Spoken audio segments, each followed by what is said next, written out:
Hey, what's up, guys? Welcome to Man Up Friday with Mike, your mentor. Hope you guys had a good week and you're getting ready for the holiday weekend. Before we jump into this video, I just want to give a little reminder here. Um, you know, uh, my grandpa was a veteran, he was an Army vet, and he talked about that as being some of the best years of his life. But that's about all he said when he talked about it. Like most veterans, he didn't go into too much detail about the things that he saw or had to do. Um, One of my pet peeves is when I'm at the 4th of July and they'll have the veterans come down the street. And obviously, you see them with a lot of pride. And a lot of times it's the older veterans, right? The guys who are in their 60s, 70s, or even 80s, carrying the flag and dressed down. Um, and I remember as a kid, like going to the parade, and everybody would stand up, everybody would clap, right? Like there was nobody that didn't um, respect what or show respect, I guess I should say, what these guys did, the sacrifice that they made so that we could have our freedoms. And nowadays, you don't see that. And I personally think it's sad. I think it's a shame as well uh, that we don't honor those who gave everything so that we could have what we have today, regardless if you believe it's wrong or right to go to war, regardless if you agree with how the country is being run these days. Uh, None of that matters. These guys gave their lives for us, the greatest sacrifice. Greater love hath no man than to die for his friends and family. So, if you're out there this weekend and you see a vet, uh, I'd encourage you to go out of your way to say thank you for what they did. So, now barring that, if you're new to this page, thank you. If you're watching this replay, I appreciate you joining in on this fine Friday night or whenever you're watching this video, I guess I would say. Um, yeah, so this page exists to lift men up. This page was born out of, I guess, a calling that has kind of come on my life to help mentor men the way that I was mentored growing up. Growing up without a father, growing up without a primary um, father figure in my life. And now that I'm older and I'm looking back on my life, I realized two things. One, if it wasn't for the grace of God, I wouldn't be here today. And two, I was able to overcome all the things that I had to deal with because I had mentors in my life. My grandpa was one of my mentors. I had coaches. I had fathers of friends. And what all these men did in some way or another is they came alongside of me and they held me to a higher standard. And they called things out of me, right? They spoke vision into my life. They encouraged me to be something that I wasn't at the time. And they exposed their lives, right? How they treated their families, how they treated others in the community, how they did work. Uh, they showed me what that was like, so that I could learn to model my life after them. Sometimes it fell on deaf ears, um, but not permanently, thank God. It took me a little while to come to my senses at times, but if it wasn't for their constant um, mentoring and influence in my life, I wouldn't be the person that I am today. Not to say that I'm perfect or that I have everything together, uh, But if the people that have been on this page since the beginning and have walked this journey with me, they know that I was, I have, and I would have made a lot more monumental mistakes had I not had good mentors in my life.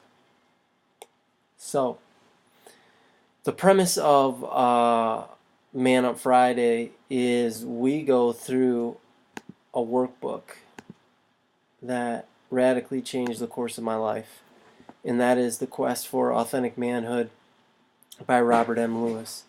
And this came into my life at a time where I was really struggling. I was struggling with my identity. I was struggling with whether I wanted to be married or not.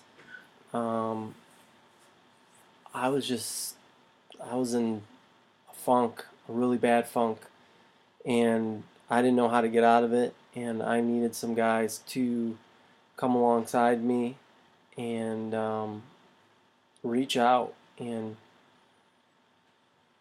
basically pick me up and lift me out of this hole that I was down in, and help me get back on my feet and accept where my life was at that time, and then go out and do something about it in changing it. And this is all easily said looking back on it, but being down in that hole, I didn't realize everything that was working out at the time.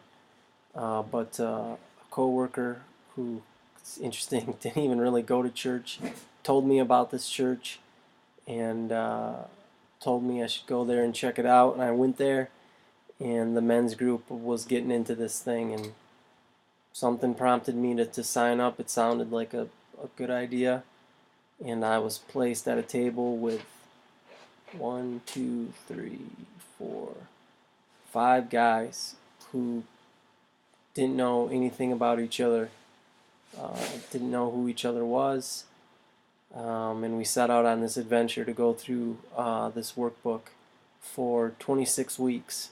We met every, I think it was Wednesday mornings at 6:30 to do this for an hour, to do these lessons and to discuss them and to watch and see how our lives were transformed and changed by opening ourselves up to this information. Because one, you don't know what you don't know, and a lot of men are confused, especially in Western culture, because there is no rite of passage, there is no deliberate set out type of mentoring or discipling program for men. So men are left to figure things out on their own, and we place value on manhood based on various things. You could ask 10 different guys what it means to be a man, you'll get 10 different answers. Sleep with a woman, drink a beer, smoke a cigarette, get in your first fight, turn 18, turn 21, right? Be able to pay your own bills for yourself, and a multitude of other answers. And this workbook caused me to ask myself hard questions that I never would have asked myself before. And it allowed me to challenge myself in areas that I never would have challenged myself in before, because now things were becoming illuminated to me, and I needed that in order to move beyond where I was at life and grow into the person that I need to be, the man that I need to be, the husband I need to be, the father I need to be. But more than just that, gave me a toolbox that I could draw from and work from the rest of my life. That's not only helped me, but allowed me to help a lot of other men along the way and continuing into this day. So that was a pretty lengthy introduction, 10 minutes. Holy cow, I'm blabbing my mouth off. We're going to jump into this tonight. So hold on to your hats here, and I'll pull this up and share my screen. See what's going on here. Okay. Uh-oh. Well, that wouldn't be good, would it? And there we go. Alright, cool. Thought for a second I had erased it. Alright, so this week's lesson is the wounded heart, right? And this is the final wound that we're going to talk about that men deal with. We've talked about the mother wound, we've talked about the father wound, we've talked about the all alone wound, and now we're talking about the wounded heart. Because the reality is that we're all going to go through life and we're going to get wounded to some degree or another. And as we explore this tonight, we'll see just why that is. But I thought this picture was pretty fitting for the wounded heart, right? Because it's the struggle that we have, not only as men, but as humans, between good and evil. So, if we jump in, there are two kinds of wounds that are placed upon us. One is, nurture versus nature wounds. So we have nurture, right? Like, how are you raised and what type of environment were you raised in? That will dictate the kind of wounds that you experience in life. And the mother wound, the father wound, and the all alone wound, those all been nurture wounds, right? They're a result of the environment that we're in. I had a huge father wound as a result of the environment that I grew up in. A nature wound is different, right? This is something that we're born with, and a lot of times we don't realize this. So I'm going to read you a little passage from Romans 7:15, 18 through 19, and 24 to kind of open things up. And this is the Apostle Paul speaking. And if you don't know, the Apostle Paul, his name was actually Saul. And before he became a follower of Jesus Christ, he was actually a huge persecutor of Christians. And he also participated in the killing of one of them. And this is what he had to say. I don't understand what I am doing, for I don't practice what I want to do, but instead do what I hate.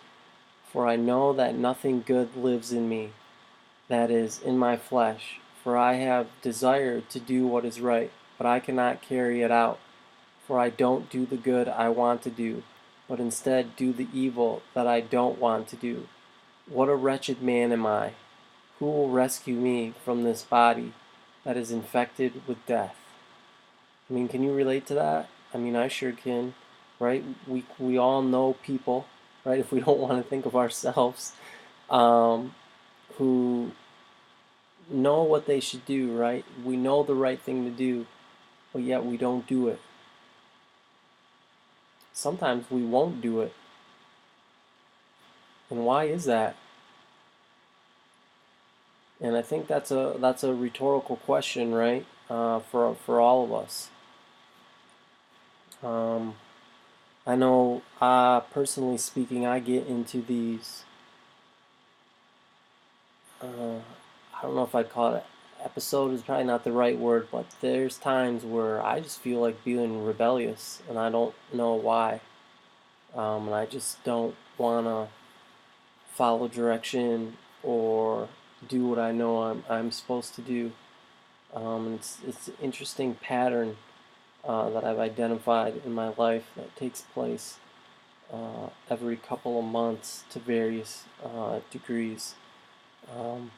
But yet, I digress. Number two tonight is half-truths, right? So there's several half-truths that we not only tell ourselves, but that we need to deal with. The first one is as men and as humans, but more importantly, as men, we're losing out because of poor self-esteem. we just beat the living piss out of each other and out of ourselves when we make a mistake. And nobody is better at shaming us than ourselves. My question to you would be, where does that shame come from? Where does that guilt come from? How do you know this? Like, right, when you do something wrong, how do you know it's wrong? Feeling good is no guarantee for doing good or living good. Right? That's kind of crazy. There's a lot of things that make us feel good that aren't necessarily right for us to do. And we don't really need to get into those. We can all think of those types of things, right? Those types of pleasures and those types of, I guess we'll just call them activities that feel good but don't necessarily bring us any good to our lives. B, we're losing out because others are to blame.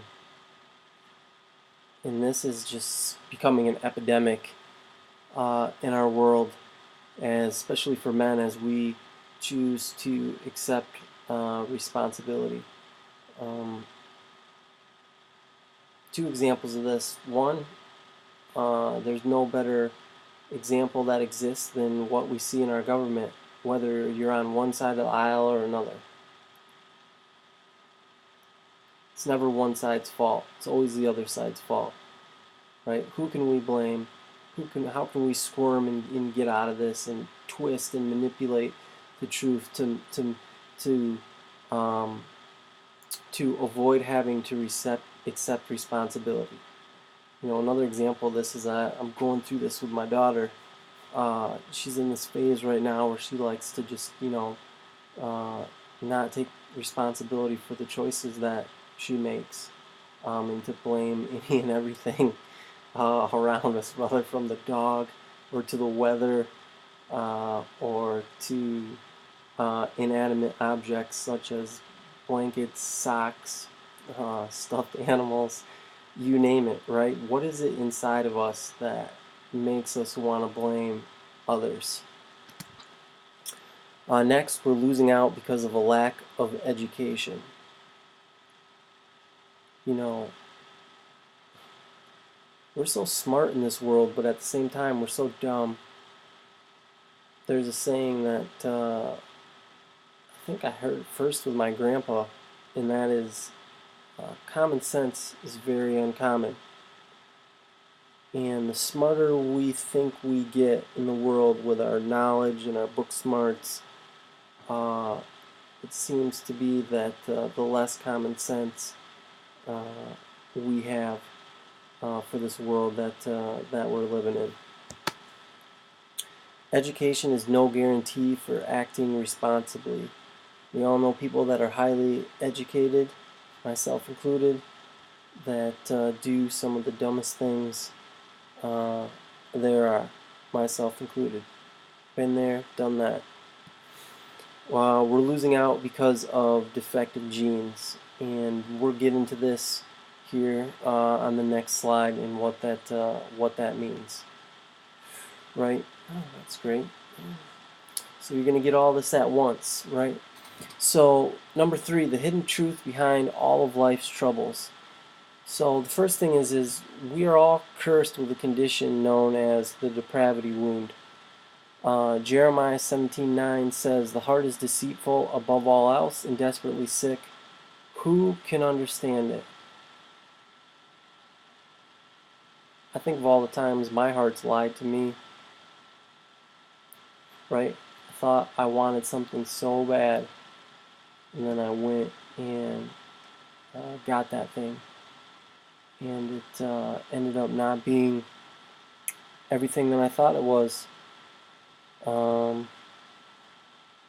And it led me down a path of deception. It deceived me because it cried out for these things so badly.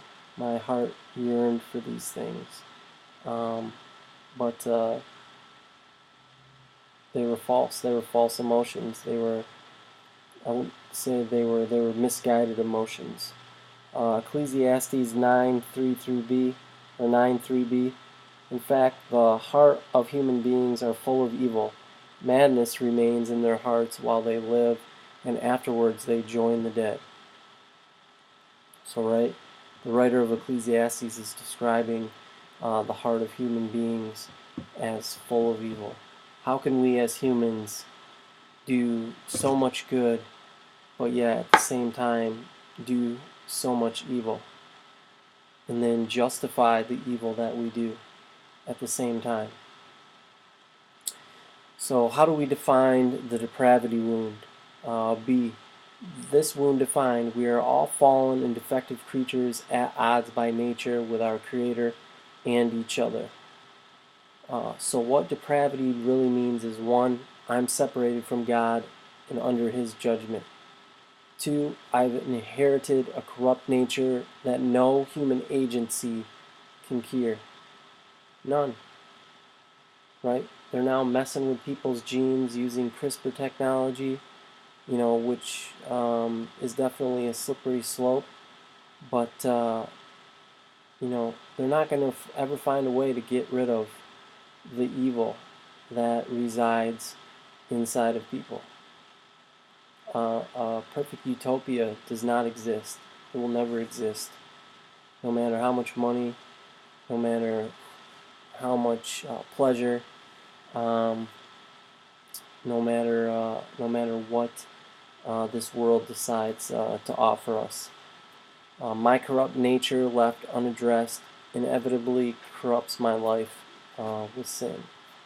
How true that can be. There's this rule in science, and it's called entropy, right? And it talks about, it's basically a description for decay, but on a much larger scope, right? Everything is winding down to an end. Everything has a start, right, where it could be perfect, or it could be growing, and then it grows, but eventually it winds down back into nothing. And that's what entropy describes, and we're all going through that. We're all in that state. And then finally for tonight, the two implications of this fundamental flaw. The depravity wound requires a spiritual solution I can't spell, only God can give. Only God can address our depravity. And we'll talk about that in the future and why that is. And then 2, right, this is probably the biggest one out of the whole thing. Admitting my depravity wound is the essential first step to finding a real, authentic relationship with God, and not just more religion.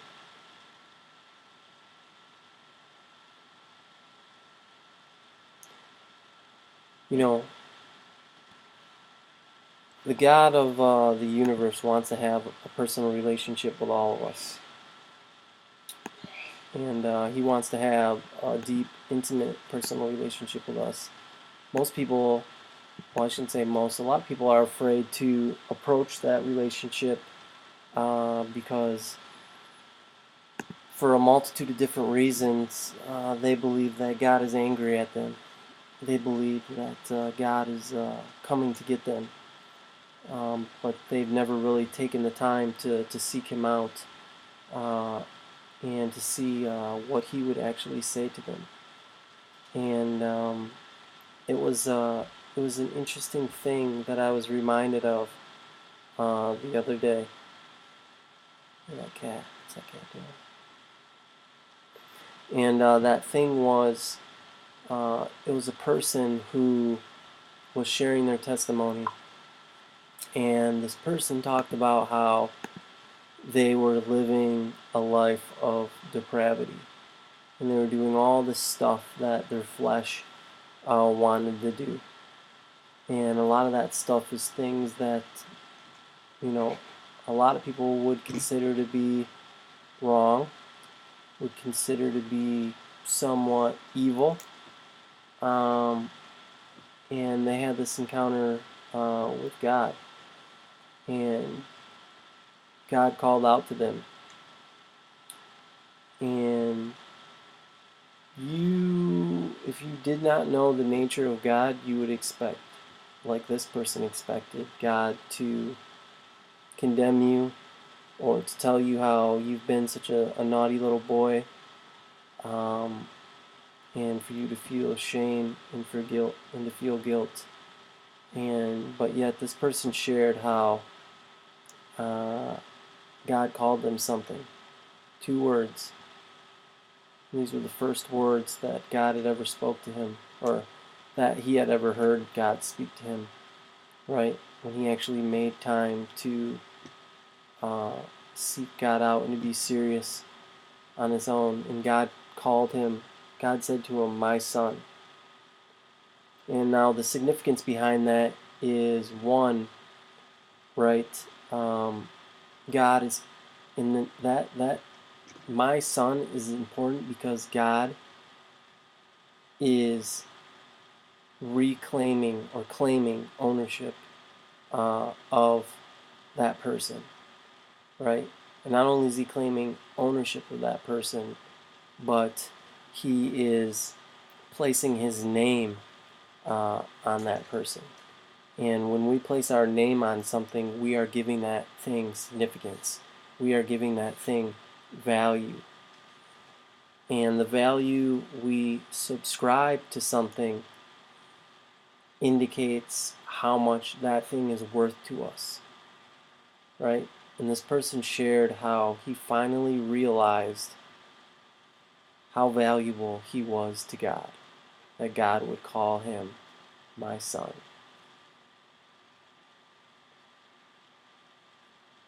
And I just thought that was extremely profound and such a reminder, right, that God wants to have a relationship with us. The God of the Bible wants to have a relationship with us. No other religion anywhere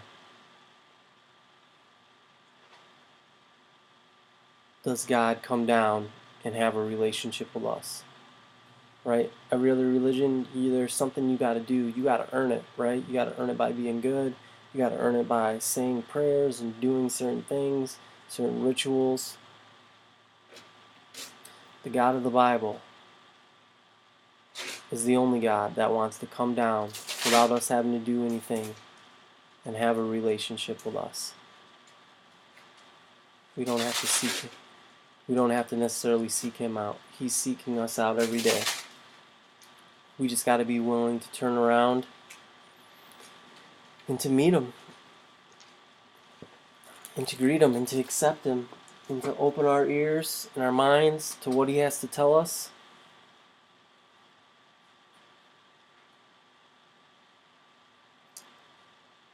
And go from there.